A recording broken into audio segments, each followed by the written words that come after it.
Muy buenas a todos rinconeros y bienvenidos a un vídeo en mi canal.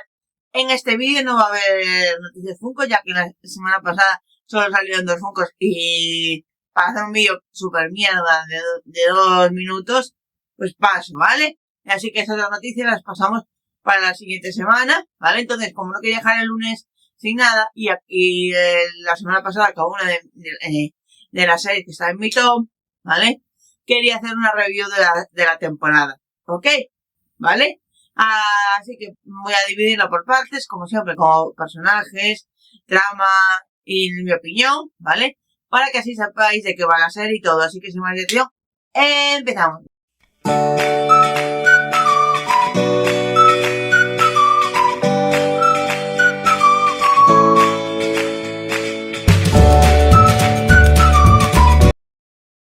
Bueno, Kitty Rivalry es una serie basada en unos libros. Concretamente está basada en el segundo libro de la saga, ya que cada libro habla de una pareja diferente, aunque el segundo y el sexto son de la misma pareja, ¿ok? Para leer los libros tienes que leértelos todos, ya que tienen conexión entre todos, de alguna u otra manera, pero no estoy hablando de los libros, que si queréis que haga un vídeo cuando me termine la saga completa, puedes decírmelo y yo lo hago, ¿vale? Lo que iba aquí nos habla de Ilya Romanov, un jugador de hockey ruso, y Shane Hollander, un jugador de hockey canadiense, que se conocen durante el campamento antes de ser novatos, ¿vale? Y después de eso nos cuenta toda la historia que pasa entre ellos, tanto sexual como dentro del hockey. Y en el capítulo 3 hay otra pareja, ¿vale? Que son Scott Hunter y Kim Grady, que son muy importantes porque en el primer libro te cuentan cosas que de esos personajes, y necesitas esa pareja para que la historia vaya fluyendo, ¿vale? Me hubiera gustado que hubieran contado la historia de Kim Grady en un spin-off, porque hay cosas que le hicieron muy apurada para hacerla en un solo capítulo. Pero bueno, esa es mi opinión y tal. Luego, los personajes. Voy a hacer los 2 personajes principales y los 2 secundarios que son importantes, que son Ilya Romanov y Shane Hollander, y Kim Grady y Scott Hunter, ¿vale? Ilya Romanov es un jugador de hockey ruso que su equipo es el de Boston, y los Raiders de Boston, sí. Y lo único que persigue es ser el mejor jugador que existe. Y es bisexual y el problema que tiene es que no se lleva bien con su familia, ya que su familia solo le quiere por el dinero. Cuando el padre le muere, perdón, el spoiler, el padre le muere, el hermano sigue pidiéndole dinero y él le corta los lazos familiares. Okay. Luego estamos con Shane Hollander. Shane Hollander es el típico jugador de hockey recto y pulido, es decir, que siempre va a estar haciendo lo que le dictan, es decir, no suele separarse de la norma. Su equipo es el de Montreal, ya que es su ciudad natal, ¿vale? Es el equipo en el que le gusta estar. Sus padres le apoyan mucho en esto de ser jugador de hockey profesional, ya que ambos están muy metidos en la carrera de él, sobre todo la madre, Yuna, porque el padre es como, ni lo vemos, pero es como, ¿vale? Pero bueno, el padre es un poco más pasota. La madre es más, le cuenta todos los acuerdos multimillonarios que tiene que hacer y todas esas cosas, y es como la manager de él. Lo único que se quita de la norma es que le encanta mucho el ninja de él y Ilya Romanov, pero eso es otro tema que hablaremos en mi opinión. Luego, los 2 personajes secundarios a los que voy a hablar y de los que son muy importantes para la trama son Scott Hunter y Kim Grady. Scott Hunter es un jugador de hockey muy veterano, muy importante para Nueva York. Es los mejores jugadores de hockey de la NHL en la serie y mucha gente lo tiene como modelo a seguir, ¿vale? Y luego está Kid Grady. Kid Grady es el otro personaje secundario al que quiero hablar. Kid es aunque en la historia de la serie no lo diga, en el libro sí lo dice. Kid está estudió historia y le gustaría trabajar en algo que no fuera servir mesas toda la vida, ya que trabaja en un local de batidos donde conoce a Scott. Y al principio no reconoce que es Scott Hunter, pero después lo reconoce y se van viendo cada vez más en los batidos, y hasta que Scott le invita a ver un partido de él, porque Scott siempre tenía dos entradas para los partidos, que nunca ha podido utilizar, ya que Scott es huérfano. Vale, hasta aquí todos los 4 personajes más importantes de la serie. Hay otros que también son importantes, que saldrán en los otros libros, pero no son tan importantes como estos. Vale, vamos a ver. En mi opinión, vamos con los spoilers. Vale, a ver. La serie empieza, como bien dije, en el año el campamento de novatos, antes de que sea el año de los rookies, es decir, el año de novatos de Shane e Ilya, ¿vale? Ahí se conocen porque Shane se presenta a Ilya diciéndole, tú eres Ilya Romanov, y le dice, sí, aquí no se puede fumar, soy muy un gran admirador y demás. Hasta ahí todo correcto. La trama sigue girando alrededor de eso. En el primer episodio no pasa nada, ¿vale? Es decir, en el primer encuentro, no pasa nada entre ellos. Solo hay un momento de tensión. Luego pasa un tiempo y se vuelven a ver en un gimnasio y demás. Pero al cabo del tiempo va pasando el tiempo y Ilya le dice que vaya a la habitación tal, le pregunta el número de la habitación y ahí es cuando empiezan sus encuentros sexuales. Hasta ahí todo correcto. Vale. La trama gira en torno al hockey y a cómo tienen enemistad entre los dos en el hockey, pero a la vez tienen momentos tórdidos, ¿vale? Luego, el episodio 3, como bien dije en el inicio, estaba basado en Scott Hunter y Kim Grady. ¿Por qué? Porque el primer libro está basado en ellos y nos habla de cómo se conocieron, cómo llevaron su relación en secreto, ya que Scott todavía no estaba fuera del armario, y cómo fue pasando cosas. Hay cosas que en los 51 minutos o 55 que dura el episodio no nos cuentan, ¿vale?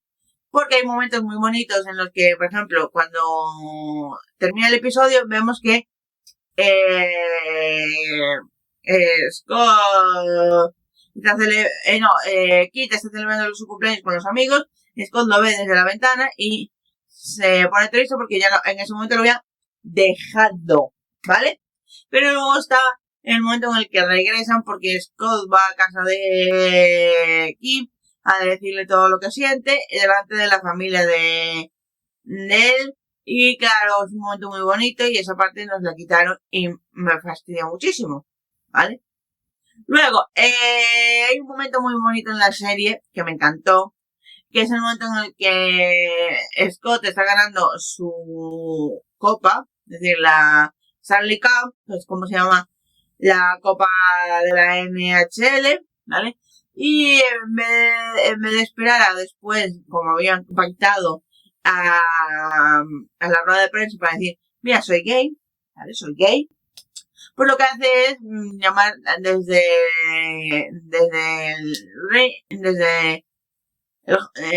la pista aquí para que vaya con él, y ahí se besan, y ahí es cuando todo el mundo ve que Scott Hunter es gay y tiene novio.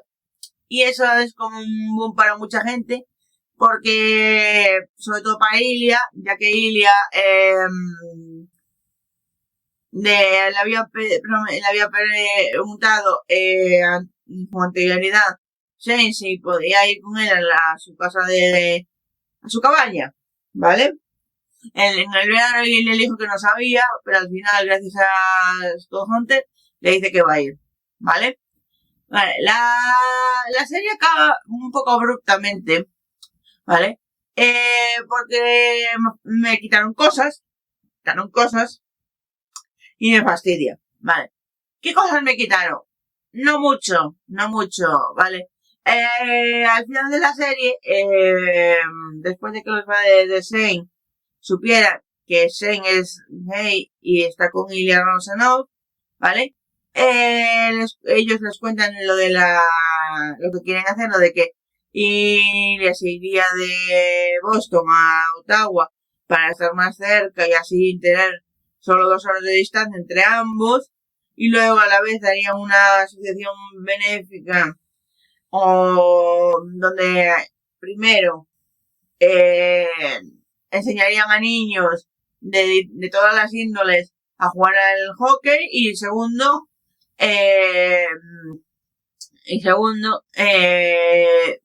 ¿cómo se dice ahí? Me sale la palabra.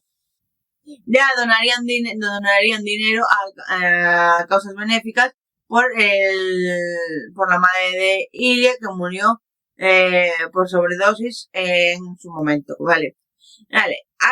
Y me faltó la rueda de prensa en el que cuentan eso y todo el mundo se queda como, ¿qué? No sé si ese final lo quitaron por el tema de que pensaron que no iban a haber segunda temporada, pero con el éxito que tuvo la serie la hay, ya veis. Luego también me sorprendió mucho lo fiel que era el libro, y palabra por palabra del libro estaba en las palabras de los personajes, y solo al final se dieron un poco de libertad con el tema de cuando Shane le cuenta las cosas a la madre, porque en el libro la madre no sale de la casa para tomar un poco de aire, y en la serie sí, pero eso le hicieron un poco de libertad y también le dieron un poco más de, ¿cómo se dice?, de voz al padre, ya que el padre pregunta cosas que en el libro les pregunta a la madre, para darle más libertad, ¿vale? Y no hacerle tan soso. El padre es un poco soso, digámoslo como digamos, pero el padre es soso. Me gustó que fuera muy fiel al libro, que no omitiera muchas cosas, aunque al final lo vi un poco más como final de mitad de temporada y no final de temporada. Pero bueno, ahora tendremos que esperar hasta 2027 para la siguiente temporada. Se rumorea que se va a rodar más o menos en julio-agosto. La primera temporada tardaron solo 37 días en rodarla y tuvieron un presupuesto muy limitado, ya que Crave Canadá, que es la cadena original donde compraron los derechos, no les había dado un presupuesto muy grande. Entonces, de un presupuesto chiquito a ser un éxito mundial hay un paso, pero lo hicieron. Esperemos que ahora para la siguiente temporada Crave Canadá le dé más presupuesto al director, que dice que quiere dirigir casi todos los episodios de la siguiente temporada para tener mayor control y que la serie sea mucho mejor, ¿vale? Hay momentos en los que, claro, por ejemplo, los de la playa, el momento en Tampa, cuando Ilya encuentra a Shane en la playa, todo el mundo pensando, ay, pues es en la playa, no, es con un croma, porque claro, para una escena que te dura 2 minutos, a lo mejor te puedes tirar a lo mejor 1 o 2 horas, y la puesta de sol no está 1 o 2 horas en el punto que tú quieres. Entonces hicieron eso. También hay otro momento Hay escenas que también quiero ver todos los BTS, es decir, todas las escenas detrás de las cámaras. Y el final que Frances Arnois, el actor que hace de Scott Hunter, dice que existió, que era donde se reunían todos. O sea, quiero ver eso, quiero ver ese final. Esperemos que nos saquen un Blu-ray con todos los extras, es decir, con todos los extras de escenas cortadas, escenas cómo se grabaron, etcétera, porque quiero ver todo. Y además quiero el DVD. En España se iba a estrenar este día 31 de diciembre, pero al final se estrena todos los capítulos en conjunto el 5 de febrero. No sé por qué tardaron tanto, pero igualmente ahí estaré yo de nuevo viéndolos para que después Movistar no se tarde tanto en sacar la segunda temporada. Y luego, a finales de marzo saldrá el libro de Kitty Rivalry, que se llamará Más que Rivales, que es el segundo libro. No sé por qué empieza por el segundo, porque es el que más popular es, pero ojalá también saquen el primero y el resto de la saga, porque me gustaría tenerlo en físico, ya que la estoy gozando, y cuando haga el vídeo sobre la saga completa, os diré cuáles son mis favoritos y cuáles no. Y nada más, ¿conocéis la serie? Si es así, decidme en comentarios, si no es así también comentarme qué os ha parecido el vídeo, qué os ha parecido todo de los personajes y demás. Si os ha llamado la atención, decidme también. También leo si os ha gustado, si nos ha gustado también, porque también es plausible. Un bonito like que ayuda mucho que este vídeo se posicione. Y como no, si no has suscrito, dale al botón de suscribiros y a la campanita para que cuando subo vídeo. Y nos vemos el jueves con un vídeo que tengo pensado. Seguramente mi top 10 de películas de 2025 o un unboxing. Depende del tiempo que tenga, ¿vale? Para grabar. Así que sin más no me despido por hoy y nos vemos en el próximo, chicos. Hasta luego.